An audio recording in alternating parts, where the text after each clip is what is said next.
Al-Mutakallimun, ya ikhwa, Al-Mutakallimun, al-Falasifa, les philosophes, on les appelle aussi Ahlul Kalam. Ahlul Kalam sont ceux qui ont quoi? Sont ceux qui ont utilisé la philosophie. Pourquoi? Pour comprendre l'islam, pour expliquer l'islam. Ils ont utilisé une autre méthodologie que le Coran et la Sunna. Pourquoi? Pour comprendre l'islam. Ils ont utilisé la philosophie pour comprendre l'islam. Et qu'est-ce qu'ils ont fait? Ils ont fait des dégâts.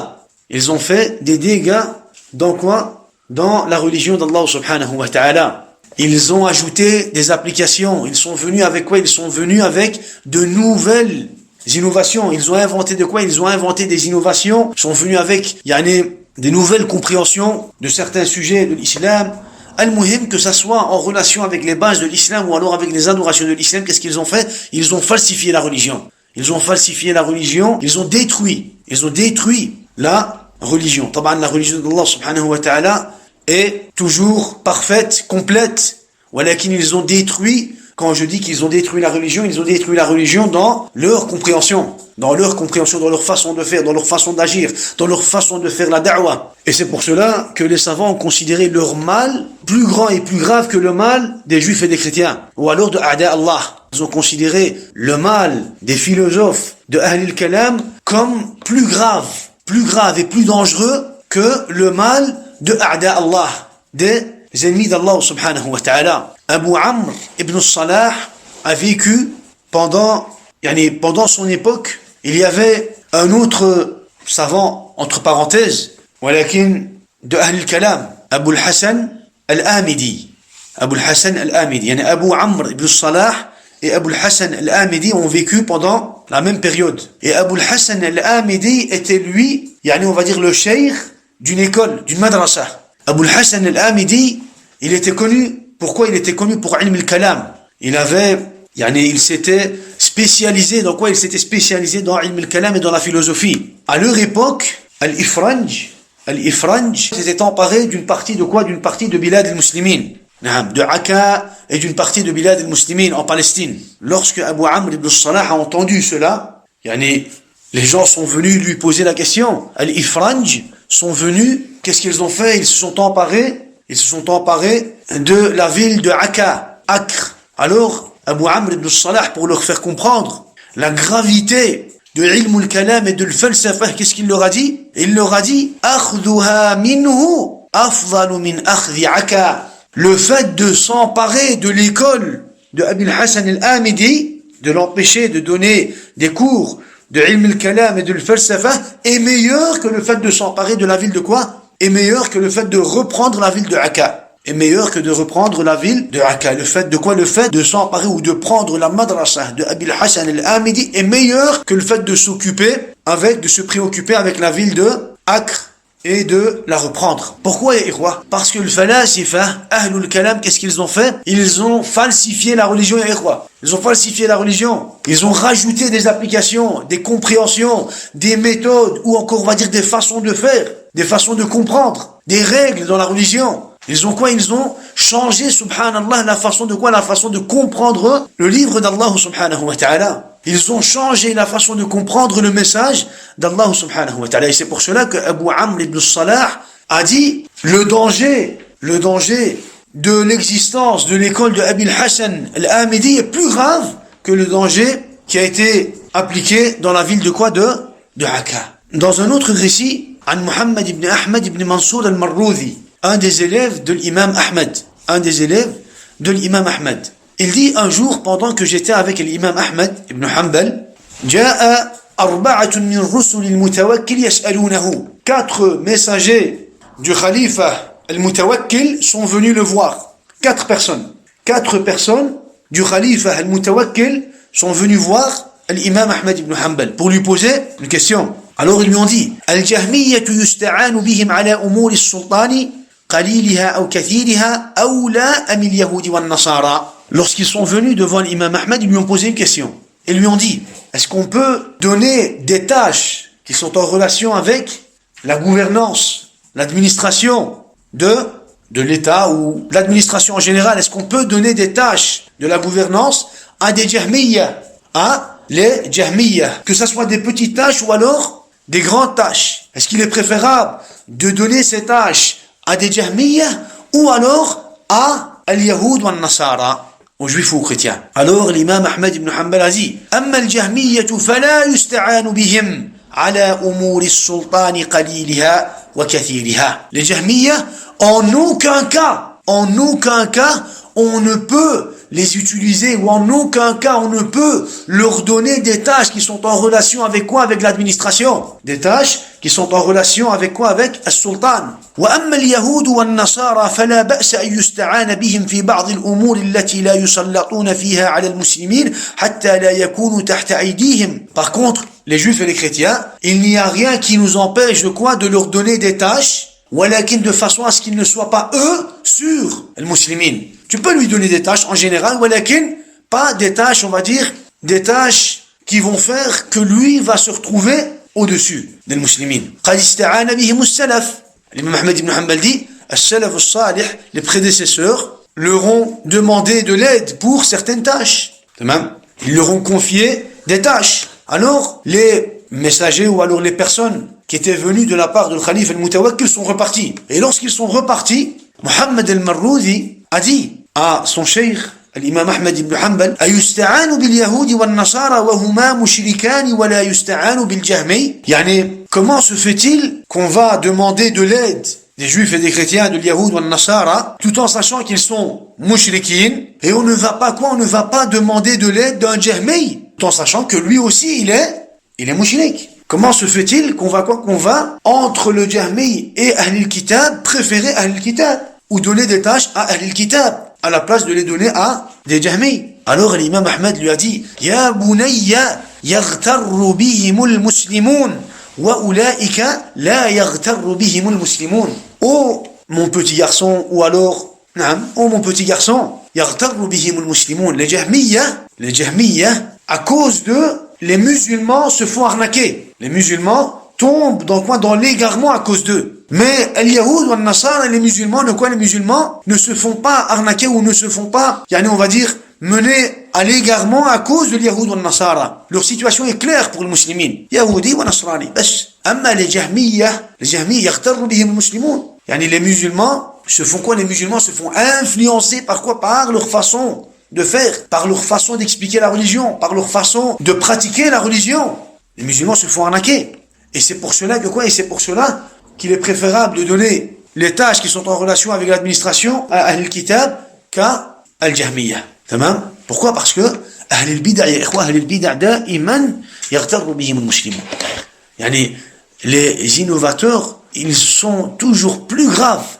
Leur danger est toujours plus grave et plus grand que A'da Allah en général.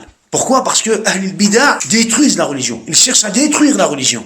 Ils falsifient la religion. وقد رأى مالك استتابة الإباضية والقدرية فإن تابوا وإلا قتلوا. الإباضية والقدرية, deux sectes parmi les sectes de Ahl al-Bid'a, parmi les innovateurs Ahl al-Bid'a, al-Ibadiyya wal-Qadariyya. L'imam Malik, lorsqu'il a été questionné à propos de l'Ibadiyya wal-Qadariyya, qu'est-ce qu'il a dit? Il a dit il faut faire l'istitaba. Il faut les appeler à quoi? Il faut les appeler à la tauba. Il faut les appeler à la tauba. فإن تابوا وإلا قتلوا. ذكر ذلك إسماعيل القاضي عن أبي ثابت عن ابن القاسم وقال قلت لأبي ثابت هذا رأي مالك في هؤلاء فحسب قال بل في كل أهل الأهواء.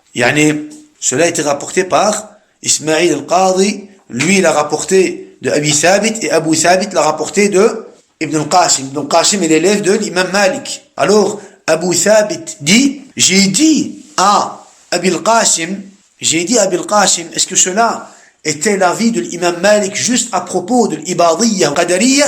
Il a dit la bal fi kulli ahli al-ahwa. La bal fi kulli ahli al-ahwa. C'était son avis sur tous les innovateurs, toutes les sectes égarées. Pourquoi? Ismaïl al-Qadi dit li'ifsadihim fil ard. Parce qu'ils font quoi? Parce qu'ils sèment la corruption sur terre. Ils égarent les gens, ils détournent les gens de la vérité. Ismaïl al-Qadi dit innama ra'a malikun dhalika fihim li'ifsadihim fil ard wa hum a'zamu ifsadan min al-muharibin. Subhanallah. Imaginez-vous qu'il dit a'zamu ifsadan min al-muharibin. Le muharib, celui qui vient et qui détruit. Il dit ahlul bid'a, ils sont encore plus graves que le muharib. Pourquoi? Parce qu'ils détruisent la religion. Ils égarent les gens. Ils détournent les gens de quoi? De la vérité, de l'haq. Subhanallah. Ahlul ahwa. Là où il y a le shirk et ikhwa, là où il y a le shirk, ou alors des applications de shirk ou de mécréance, ou alors des applications égarées, de kufr, des bid'ah, des innovations, sachez qu'à cet endroit-là, il y a ahl al-bid'ah. Il y a ahl al-bid'ah. Là où il y a de la haine envers le tawhid et les gens du tawhid, sachez qu'il y a ahl al-bid'ah. Là où les gens ne donnent plus d'importance au tawhid, là où les gens ne donnent plus d'importance à la ilaha illallah, sachez qu'il y a ahl al-bid'ah. Amma al-yahoud wa al-nasara, Adi. Là où il y a de la haine envers le tawhid et les gens du tawhid, sachez qu'il y a quoi? Qu'il y a ahl al-bid'ah. Ahl al-bid'ah. Toujours depuis le début de l'histoire, subhanallah, ahl al-bid'ah, qu'est-ce qu'ils ont voulu faire? Ils ont toujours voulu faire du mal et empêcher les muwahhidines de quoi? De transmettre le message d'Allah subhanahu wa ta'ala. Ils ont toujours voulu bloquer la da'wa du tawhid. Ils ont toujours voulu faire du mal à la da'wa du tawhid. Et c'est pour cela que là où les gens sont dans l'égarement, dans leur religion, sachez qu'il y a ahl al-bid'ah. Les gens ne sont pas tombés dans l'égarement à propos de leur religion à cause de l'yahoud ou al-nasara. Non, ya ikhwa. Les gens ne tombent pas dans l'égarement, dans le dhalal, dans le shirk, dans le kufr, à cause de l'yahoud ou al-nasara, à cause de ahl al-kitab, à cause des muharibin, ou alors à cause de Ada Allah. Non. Ils tombent dans l'égarement à cause de ahl al-bid'ah, à cause de ceux qui vont quoi? À cause de ceux qui vont falsifier la religion. Ils vont lire le Coran, voilà qu'ils vont quoi? Ils vont l'interpréter à leur façon. Ils vont lire les hadiths, ils vont les interpréter à leur façon. Ils vont falsifier les sens. Ils vont falsifier les sens des paroles d'Allah subhanahu wa ta'ala. Ils vont falsifier les sens des hadiths du prophète alayhi salatu wassalam, ahl al-bid'ah. Ils vont montrer le shirk comme le tawhid. Et le tawhid comme le shirk. Le haqq comme le batil. Et le batil comme le haqq. Le haram comme le halal. Et le halal comme le haram. La sunnah comme la bid'ah. Et la bid'ah comme la sunnah. Subhanallah. Ils vont considérer le wala comme le bara et le bara comme le wala. Pourquoi? Ahl al-bid'ah. L'existence d'Ahl al-bid'ah. Subhanallah. Et c'est pour cela que Ibn Salah, lorsqu'il a entendu que l'Ifranj s'était emparé de Akka, de la ville de Akka, il a dit, ne vous inquiétez pas pour la ville de Akka. Ne vous inquiétez pas, pourquoi? Pour la ville de Akka. Le jour viendra et on la récupérera, on la reprendra. Inquiétez-vous plutôt, pourquoi? Pour l'école qui est dirigée par Abil Hassan al-Hamidi. Pourquoi? Parce que lui égare les gens. Parce que c'est un mutafalsif, parce que c'est un ahl al-kalam. Inquiétez-vous, pourquoi? Pour cette madrasa, cette école dans laquelle il y a justement des enfants qui vont pour apprendre la religion et qui sont quoi? Et qui tombent dans l'égarement, dans le dalal, ikhwa. Inquiétez-vous pour cette école. Subhanallah. Donc c'est ahl al-dalal, ikhwa, ahl al-bid'ah. Et Al-Hafiz Abdul Ghani al-Maqdisi, il explique un peu les différentes catégories de ahl al-bid'ah, des innovateurs. Il explique les différentes catégories des innovateurs. Et il cite trois grandes catégories. Il dit, i'lam rahimakallah anna al-islam wa ahlahu utu min tawa'if thalath. Sache que l'islam et que les gens de l'islam ont été attaqués par ces trois groupes. L'islam a été attaqué et les gens de l'islam ont été attaqués par quoi? Par ces trois groupes. Ta'ifatun raddat ahadith as-sifat wa kadhabu ruwataha fahaula'i ashaddu dararan 'ala al-islam wa ahlihi min al-kuffar. Premier groupe, ceux qui ont quoi? Ceux qui ont renié les ahadiths de sifat, les ahadiths du prophète alayhi salatu wassalam, qui nous parlent de quoi? Qui nous parlent des noms et des attributs d'Allah subhanahu wa ta'ala. Qu'est-ce qu'ils ont fait? Ils les ont reniés. Ils les ont reniés et ils ont démenti les transmetteurs de ces ahadiths. Ils ont accusé de menteurs les transmetteurs de ces hadiths. Il dit ils sont encore plus graves pour l'islam, pour les musulmans et l'islam que les kuffars en général. Ils sont plus graves, plus dangereux, ils ont fait encore plus de mal que a'da Allah min al-kuffar. Donc imaginez-vous, le kafara, ce groupe est encore plus grave que les kafara, que les kuffars. Il dit wa ukhra, donc le deuxième groupe, ta'ifatun ukhra. قالوا بصحتها وقبولها ثم تأولوها فهؤلاء أعظم ضررا من الطائفة الأولى. Deuxième groupe, ceux qui ont accepté les ahadiths. Regardez subhanallah, ceux qui ont accepté les ahadiths du prophète alayhi salatu wassalam qui parlent des noms et des attributs d'Allah subhanahu wa ta'ala. Vous pensez qu'ils sont moins graves que les premiers, puisqu'ils ont accepté les hadiths, ils ont au moins accepté les hadiths du prophète alayhi salatu wassalam. Non, justement. Il dit, deuxième groupe, ceux qui ont accepté les hadiths du prophète alayhi salatu wassalam, qui sont en relation avec les noms et les attributs d'Allah subhanahu wa ta'ala, puis qui les ont quoi? Qui les ont interprétés différemment. ta'awwalouha, ils ont fait le ta'wil, ils les ont interprétés d'une mauvaise façon. Ils les ont interprétés selon quoi? Ils les ont interprétés selon la philosophie, selon ilm al-kalam. Ils les ont interprétés pas par rapport à la compréhension de Sahaba et de Salaf Salih, mais plutôt par rapport à leur compréhension. Ils ont fait le ta'wil. Ils ont fait le ta'wil. Subhanallah. Ils ont accepté, puis ils ont fait le ta'wil. Qu'est-ce qu'il dit? فَهَؤُلَاءِ أَعْظَمُ ضَرَرًا مِنَ الطَّائِفَةِ الْأُولَى. Ils sont encore plus graves que le premier groupe. Le premier groupe était plus grave que les kuffars. Le deuxième groupe est plus grave que le premier groupe. Dans le deuxième groupe, qu'est-ce qu'ils ont fait? Ils ont accepté les hadiths. Ils acceptent les hadiths. Aujourd'hui, quand tu parles du shirk ou alors du tawhid, celui qui est en face de toi, le mubtadi', le jahmi, le zindiq qui est en face de toi, qu'est-ce qu'il fait? Il accepte les hadiths. Il accepte les versets. Walakin il les interprète différemment. Il les interprète à sa façon. Qu'est-ce qu'il fait? Justement pour montrer que sa croyance est une bonne croyance, pour argumenter sa croyance, qu'est-ce qu'il fait? Subhanallah, il accuse les Sahaba radouanullahi alayhim d'avoir commis du kufr. Il accuse Aïcha. Il accuse Mu'adh ibn Jabal. Il accuse, subhanallah, ils accusent les compagnons radouanullahi alayhim d'avoir commis du kufr. Ils accusent les prophètes d'avoir commis du kufr. Pourquoi? Tout simplement pour argumenter leur croyance, pour montrer qu'ils sont sur une bonne croyance. Ils acceptent les hadiths. Walakin, ils les interprètent différemment. Ils sont encore plus graves que ceux qui vont renier les hadiths. Et ceux qui renient les hadiths sont plus graves que les kuffars. Donc imaginez-vous, ils sont même pas comparables aux kuffars. Il dit, وَالثَّالِثَةُ طَائِفَةُ الثَّالِثَةِ جَانَبُ الْقَوْلَيْنِ الْأَوَّلَيْنِ. Troisième groupe, qu'est-ce qu'ils ont fait? Troisième groupe, ils se sont écartés des deux premiers groupes. وَأَخَذُوا بِزَعْمِهِمْ يُنَزِّهُونَ وَهُمْ يَكْذِبُونَ. Tamam. Et ils ont prétendu certaines choses. Ils ont prétendu qu'ils exaltaient, qu'ils glorifiaient, qu'ils adoraient Allah subhanahu wa ta'ala. Tamam. Donc ils ont prétendu certaines choses. وَهُمْ فِي الْحَقِيقَةِ يَكْذِبُونَ. En réalité, c'est des menteurs. Ils mentent.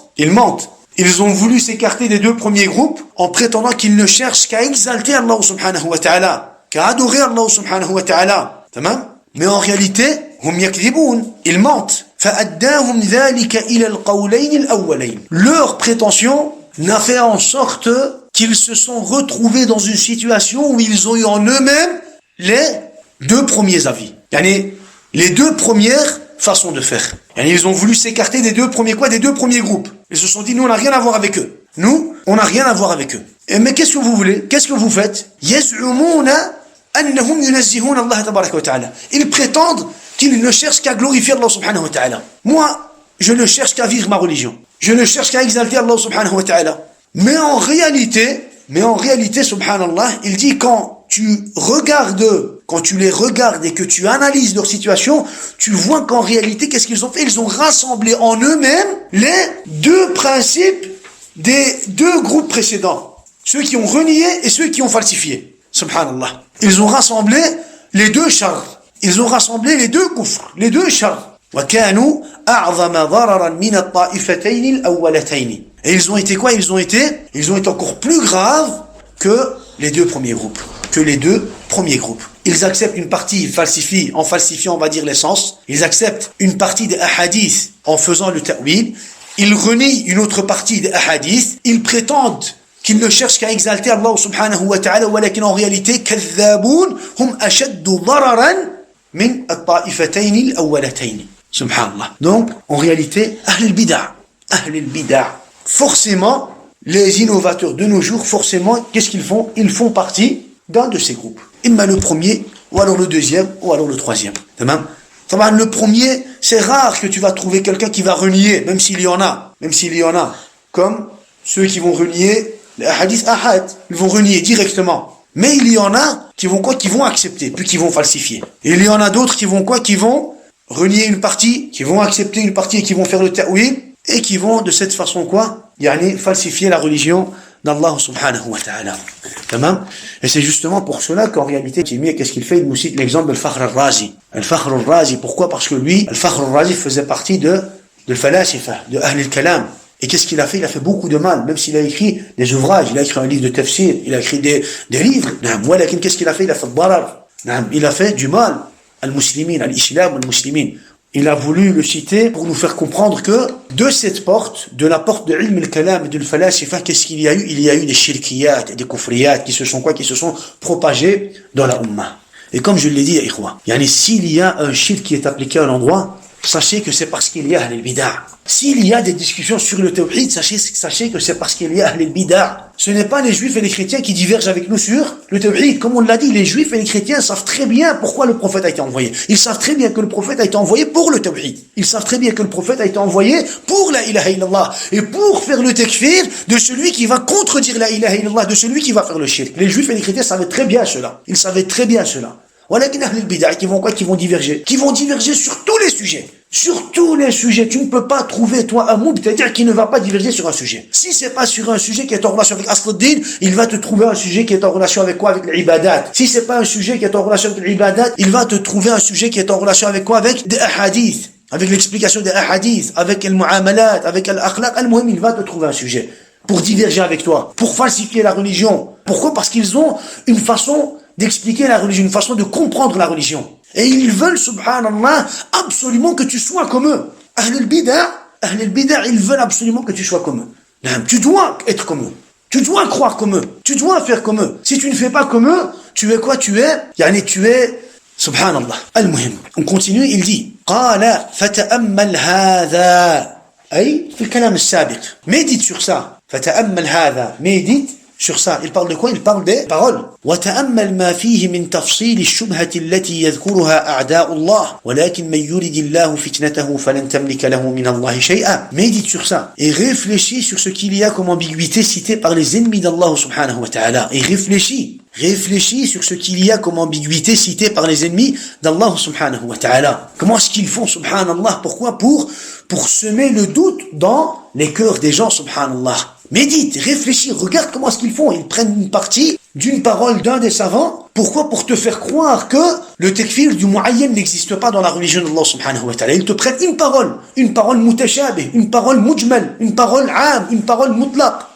Pourquoi? Pour te faire croire qu'il n'y a pas de takfir du mu'ayyan dans la religion d'Allah subhanahu wa ta'ala. Regarde leur méthodologie, regarde leur façon de faire, regarde comment est-ce qu'ils font. Pourquoi? Pour détruire la aqidah sahiha. Médite sur ça et réfléchis sur ce qu'il y a comme ambiguïté citée par les ennemis d'Allah. ولكن من يريد الله فتنته فلن تملك له من الله شيئا. Mais celui qu'Allah veut éprouver, tu ne pourras rien pour lui. Mais celui qu'Allah veut éprouver, tu ne pourras rien pour lui. Celui qui est tombé dans le dalal, celui qui ne voit plus al-haq, celui qui ne voit plus la vérité, il entend les versets, les ahadiths, ولكن il ne voit rien et il n'entend rien. Tu ne peux, toi, rien pour lui.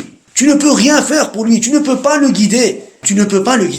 Subhanallah. Pourquoi? Parce qu'Allah Azza wa Jal l'éprouve avec quoi? Avec sa croyance. Al-Muhim. Ala anna alladhi na'taqiduhu. Il dit dans la continuité. Ala anna alladhi na'taqiduhu. Ce en quoi nous croyons. Et qu'est-ce qu'il va faire? Il va citer sa croyance. Qu'est-ce qu'il va faire? Il va citer sa croyance. Il dit Ala anna alladhi na'taqiduhu.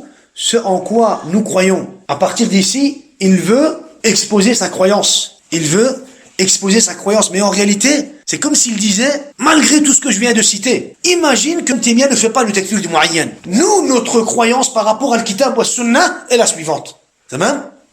Comme si en réalité, il voulait, min babi tanazul ma'a al-mubtadi', comme s'il voulait, supposons que Taymiyya ne fait pas le takfir du mu'ayyan. Nous, notre croyance est la suivante. على أن الذي نعتقده هب أنه لا يكفر فإنه أخطأ ولا إشكال وها هي عقيدتنا في هذا الباب. Imagine ou alors suppose que Taymiyya ne fait pas le takfir du mu'ayyan. Cela ne nous empêche pas de voir la vérité et de suivre le haqq.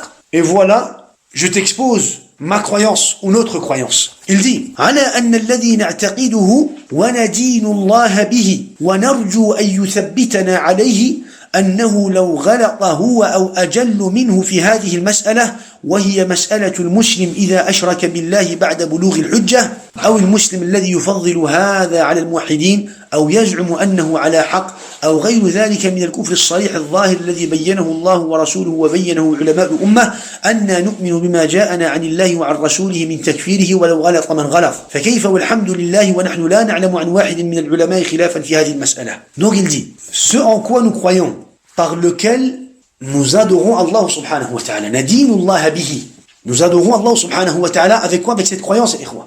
Avec cette croyance. C'est pour cela que, imagine, tu es dans un débat avec une personne. Clôture ton débat avec cette parole. Dis-lui, moi, cette croyance, c'est avec cette croyance que j'adore Allah subhanahu wa ta'ala. C'est avec cette croyance que je me soumets à Allah subhanahu wa ta'ala. Ce n'est pas pour te contredire, ce n'est pas pour diverger avec toi, ce n'est pas pour discuter avec toi, ce n'est pas pour t'imposer cette croyance. Mais je suis en train de parler avec toi de cette façon, je t'explique ma aqidah. Comprends que cette aqidah que j'ai en moi, c'est la aqidah avec laquelle je me soumets à Allah. J'adore Allah subhanahu wa ta'ala. Je me sens esclave ou je suis l'esclave d'Allah subhanahu wa ta'ala avec cette aqidah. C'est cette aqidah qui fait partie de ma croyance, de ma religion. Donc il dit, ce en quoi nous croyons, par lequel nous adorons Allah subhanahu wa ta'ala, et que nous souhaitons qu'il nous raffermisse dessus, est ce qui suit. Si Ibn Taymiyyah a commis une erreur, lui ou un homme plus vertueux que lui, en ce sujet qui concerne le statut, le jugement du musulman qui va associer à Allah.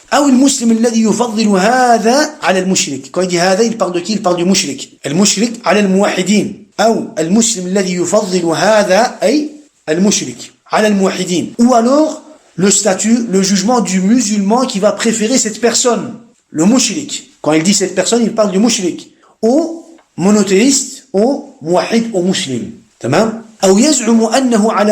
Ou alors même le statut de celui qui va prétendre être sur quoi? Sur la vérité. Ou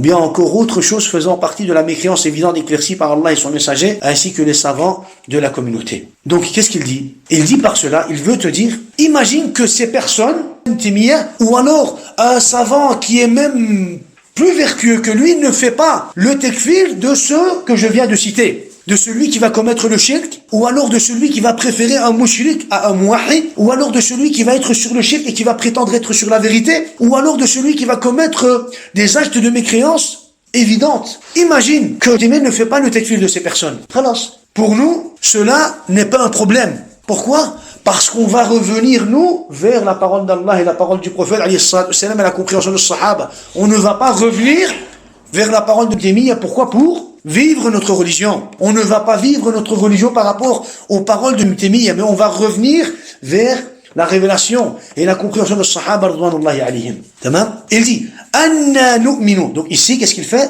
Il te cite la conclusion. Il dit, Anna nu'minu bima ja'ana 'anillahi wa 'an rasulihi min takfirihi walau ghalata man ghalat. Même si Taymiyyah ou un autre savant devait s'abstenir de faire le takfir de ces personnes, nous croyons en ce qui nous est venu d'Allah et de son messager concernant le fait de rendre une personne mécréante si elle le mérite. Peu importe de celui qui a fait l'erreur en ce sujet. فَكَيْفَ وَالْحَمْدُ لِلَّهِ وَنَحْنُ لَا نَعْلَمُ عَنْ وَاحِدٍ مِنَ الْعُلَمَاءِ خِلَافًا فِي هَذِهِ الْمَسْأَلَةِ. Et gloire à Allah, nous ne connaissons d'aucun savant une divergence en ce sujet. Elle dit, même s'il devait s'abstenir de faire le takfir, même s'il devait se tromper, même s'il devait ne pas atteindre la vérité sur ce sujet, nous, qu'est-ce qu'on va faire? On va quand même faire le takfir du mu'ayyan. On va quand même faire le takfir de celui dont Allah a fait son takfir. On va quand même faire le takfir de celui dont le prophète alayhi salatu wassalam a fait son takfir. On va quand même faire le takfir de celui dont les sahaba radwanullahi alayhim ont fait son takfir. Tamam? Même si on aurait su une divergence sur ce sujet, on aurait quand même fait le takfir. Que dire dans cette situation dans laquelle il n'y a même pas de quoi de divergence? Imaginez-vous, il dit, même s'il y avait une divergence, on aurait quand même fait le takfir des mushriks. Que dire puisqu'il n'y a pas de divergence? Il n'y a pas de divergence. Il dit, gloire à Allah, alhamdulillah. Fakayfa walhamdulillah, gloire à Allah, nous ne connaissons d'aucun savant une divergence à ce sujet. تمام. وإنما يلجأ من شاق فيها إلى حجة فرعون فما بال القرون الأولى أو حجة قريش ما سمعنا بهذا في الملة الآخرة إن هذا إلا اختلاق. En revanche, celui qui est en désaccord avec cela se réfugie derrière la preuve du pharaon, comme Allah l'a mentionné dans le Coran al-Karim. On fait le takfir du mu'ayyan. On fait le takfir du mu'ayyan. Celui qui va commettre le shirk, quel est son jugement? Il est mushrik. Est-ce qu'il y a une divergence? Non. Et même s'il y avait une divergence, on aurait quand même fait le takfir. Que dire? Puisqu'il n'y a pas de divergence. Bien sûr qu'on va quoi? Qu'on va faire le takfir de celui qui va commettre le shirk akbar. Il est mushrik auprès d'Allah Azza wa Jal et auprès des musulmans. Il est mushrik. Fi dunya wa fi l'akhirah. Il est mushrik. Et il n'y a pas de quoi? Il n'y a pas de divergence sur ce sujet. Il dit, en revanche, celui qui est en désaccord avec cela, celui qui va diverger, qui va commencer à contester, et qui va essayer de débattre avec toi à propos de ce sujet pour essayer de rendre le mushrik muslim, qu'est-ce qu'il fait? Il se réfugie derrière la preuve du pharaon. Il a une preuve. Donc, il a une preuve. Il va rendre le mushrik muslim, il va défendre le mushrik, il ne va pas faire le takfir du mushrik, walakin avec une preuve. Donc il a une preuve. Mais, malheureusement, sa preuve est la preuve du pharaon. Pharaon, alayhi la'natullah. Dans tout le Coran al-Karim, qu'est-ce qu'il a fait? Il a pris la parole, la preuve du pharaon comme quoi? Comme dalil. Comme dalil. Il y a autant de dalil dans le Coran al-Karim qui nous parle du mushrik, qui nous parle du shirk akbar, qui nous parle qui nous dit que celui qui va commettre le shirk akbar sera considéré comme mushrik et qu'Allah Azza wa Jalla ne pardonne pas le shirk et que celui qui va faire le shirk sera en enfer. Voilà qu'il se montre, c'est-à-dire celui qui va encore essayer de débattre sur ce sujet, qu'est-ce qu'il va faire? Il va te ramener un dalil. Walakin, quel dalil? Quel est son dalil? Quand tu vas lui dire, cite-moi ton dalil, ne t'étonne pas lorsque tu vas entendre que c'est justement le dalil du pharaon, de Pharaon alayhi la'natullah. Qu'est-ce qu'il a dit? فَمَا بَالُ الْقُرُونِ الْأُولَى. Qu'en est-il donc des générations anciennes? Dit Pharaon. Allah Azza wa Jal cite cela dans le verset 51 de sourate Taha. Dans le verset 51 de sourate Taha. Qu'en est-il donc des générations anciennes? Lorsque le prophète Moussa alayhi salam a appelé le pharaon au tawhid, à l'islam, le pharaon a contesté avec cette preuve. Il lui a dit, attends, tu m'appelles à une religion, mais tous ceux qui sont morts avant moi, les grands-parents, les ancêtres et tout ce qui suit, les communautés précédentes, les peuples qui ont vécu avant nous, qu'en est-il de ces gens-là, de ces générations anciennes? Que vas-tu dire sur cela? Si tu prétends, si tu dis que moi je suis sur le shirk, que vas-tu dire de ces gens-là? Subhanallah. Il va te rapporter cette preuve pour contester le jugement d'Allah subhanahu wa ta'ala. Dis-lui, Anta lesta mukallafan bihada. Tu n'es pas responsable des générations anciennes. Tu n'es pas responsable des générations anciennes. Ce n'est pas à toi qu'Allah subhanahu wa ta'ala va te poser la question. Il ne va pas te questionner à propos des parents, des grands-parents, des ancêtres et des générations anciennes. Tu n'es responsable que de toi-même. Et ton devoir est de suivre la vérité al-haq, la révélation al-kitab wa sunnah. Toi, ton devoir est d'accepter le livre d'Allah subhanahu wa ta'ala, le message d'Allah subhanahu wa ta'ala. Si tu veux être musulman, ton devoir est d'accepter quoi? Et d'accepter les jugements d'Allah subhanahu wa ta'ala. Et Allah Azza wa Jalla a jugé que le mushrik, que celui qui commettait le shirk était mushrik. Et que celui qui commettait le shirk sera en enfer. Donc toi, ton devoir, sans regarder les générations anciennes, sans prendre en considération leur situation, ou sans commencer à te questionner à propos des ancêtres et des parents et tout ce qui suit, qu'est-ce que tu dois faire? Tu dois te soumettre à la volonté d'Allah subhanahu wa ta'ala et accepter ce jugement sans contestation, sans hésitation. تمام؟ أن يهلك الناس كلهم أن ينجو الناس كلهم هذا ليس من شأنك. Le fait que tous les gens vont tomber dans l'égarement, tous les gens soient égarés, ou alors le fait que tous les gens soient sur le haq, cela n'est pas de ton devoir, de ta tâche. C'est pas ce devoir qui t'a été confié. D'essayer de quoi? D'essayer de rendre tout le monde musulmans, d'essayer de faire en sorte que tout le monde puisse atteindre la vérité. Non. Le fait que tous les gens sont dans l'égarement, sont dans le dalal, dans le shirk, sur le shirk, le fait que tous les gens qui sont autour de toi sont dans le dalal, tout ton entourage, toute ta famille, les ancêtres et tout ce qui suit, cela ne doit pas te préoccuper. Ne doit pas te préoccuper. Parce que tu n'as pas été quoi? Parce que cette tâche ne t'a pas été confiée. Tu n'es pas responsable de cela. Tu es responsable, tu es mukallaf de ta propre personne. Allah Azza wa Jalla va donner la guidance à qui il veut et il va égarer qui il veut. Toi, ton devoir est de chercher la guidance et de rester sur la guidance jusqu'à la fin. Jusqu'à la fin. Donc tu dois savoir quoi? Wajibuka an ta'lama al-haq wa tattabi'ahu wa tad'u ilayhi. Ton devoir est de connaître la vérité et de suivre la vérité et d'appeler les gens à la vérité.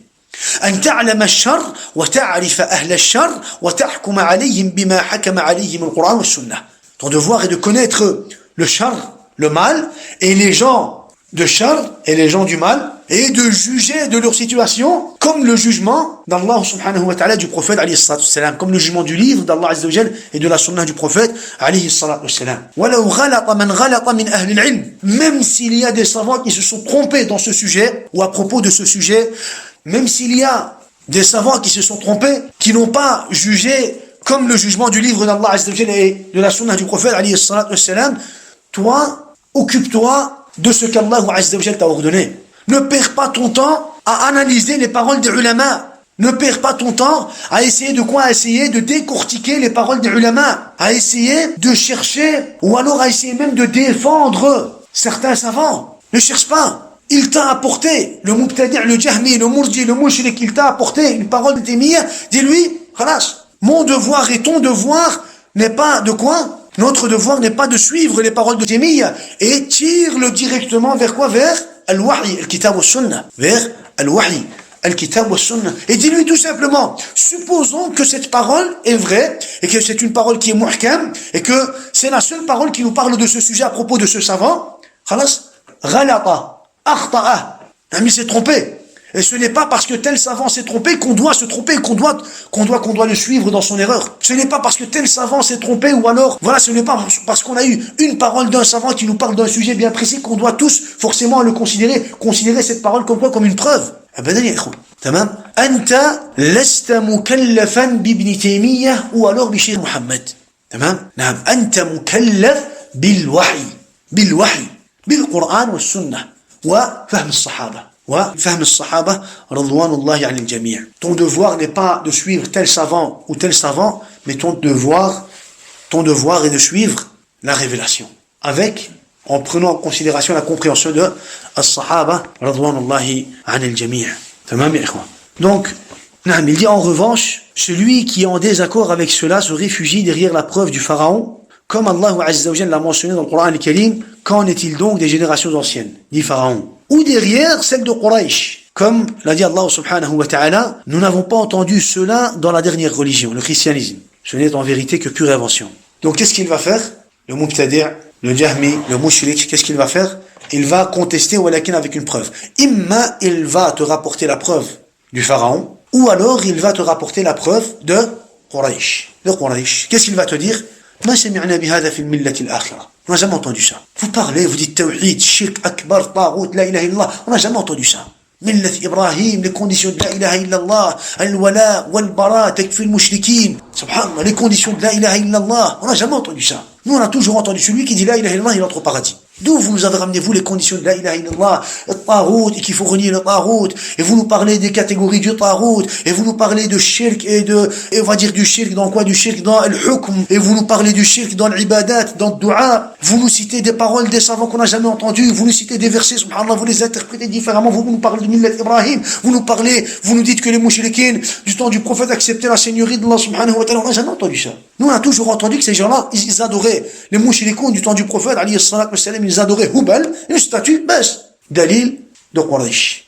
Il va contester, walakin, il aurait dû contester avec un autre Dalil, mais puisqu'il n'a pas d'autre Dalil, qu'est-ce qu'il va faire? Il va te contester avec le Dalil de Quraysh ou alors le Dalil de Pharaon. Le Dalil de Pharaon. On n'a jamais entendu ça.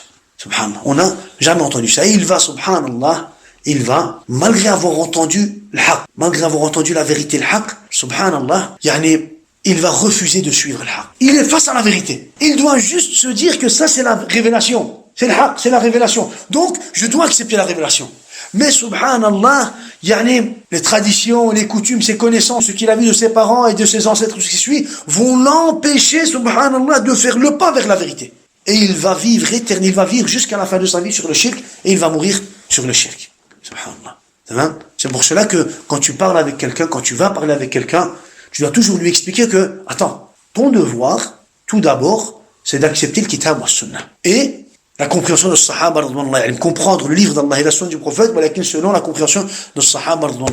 C'est pour cela que, même au début, à la base, au début du débat, ou au début de la discussion, parce qu'il n'y a pas de débat, mais au début de la discussion, tu peux toujours préciser ce point. Et dire, je veux bien parler avec toi, si on va rester dans quoi? Si on va rester dans le cercle du livre d'Allah, de la sunna du prophète, et de la compréhension de Sahaba. Si maintenant tu me sors la parole d'un contemporain, d'un savant, de Illan et de Fulan, ça sert à rien, on va aboutir à rien, donc vaut mieux même pas discuter.